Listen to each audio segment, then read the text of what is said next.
Friends, இன்னைக்கு வந்து நம்ம கேரட் முட்டை சாதம் தான் செய்ய போகிறோம். அதுக்கு வந்து சாப்பாட்டுக்கு வந்து ஓலை வச்சாச்சு. இப்போ சாப்பாட்டுக்கான அரிசி ஓலையில் சேர்த்துடலாம். இப்போ வந்து பார்த்தீங்கன்னா கேரட் முட்டை சாதத்துக்கு தேவையான கேரட்ஸ் எடுத்துட்டேன் வாஷ் பண்ணி. அப்புறம் 2 முட்டை எடுத்திருக்கேன். அப்புறம் 2 பூண்டு.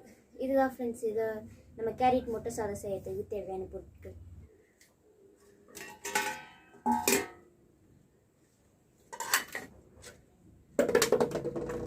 வந்து பார்த்தீங்கன்னா இதை வச்சு நம்ம இப்போ வந்து கேரட் எல்லாம் தூவி எடுத்துக்க போகிறோம்.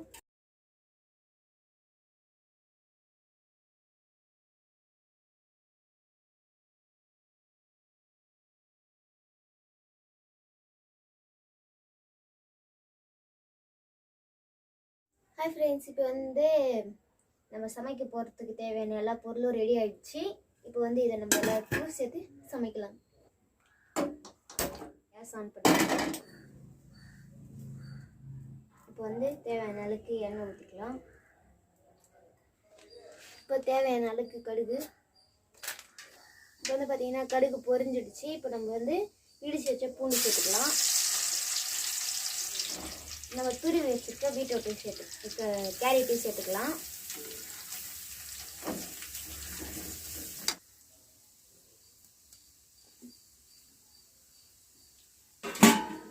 வந்து பார்த்தீங்கன்னா துருவி வச்சு கேரட் வந்து சேர்த்தாச்சு. இப்போ நல்லா கிளறி விட்டுக்கலாம். பார்த்தீங்கன்னா கேரட்டுக்கு தேவையான கொஞ்சம் உப்பு சேர்த்துக்கலாம்.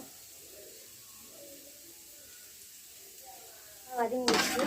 இப்போ வந்து இந்த ஸ்டேஜில் வந்து நம்ம கொஞ்சமாக இப்போ நம்ம எடுத்து வச்சுருக்க 2 முட்டையை வந்து சேர்த்துக்கலாம்.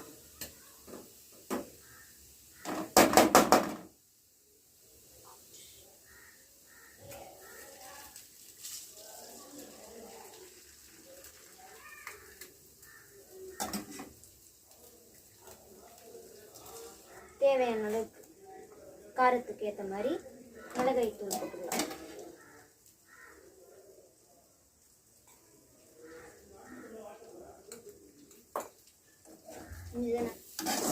இப்போ இது நல்லா கலரி விட்டாச்சா. இப்போ வந்து இதுவே நம்ம கொஞ்சமாக சாப்பாடு சேர்த்துட்டோம்னா சுவையான கேரட் முட்டை சாதம் தயாரிடும்.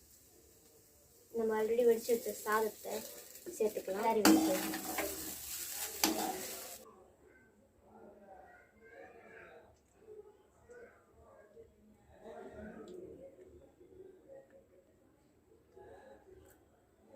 ரொம்ப சூப்பராக வந்திருக்கு ஃப்ரெண்ட்ஸ் கேரட் முட்டை சாதம். நீங்களும் இந்த மாதிரி செஞ்சு பாருங்கள். இந்த வீடியோ பிடிச்சிருந்தா மறக்காமல் சேனலை சப்ஸ்கிரைப் பண்ணுங்க. பக்கத்தில் இருக்க பெல் பட்டனை தட்டி விடுங்க.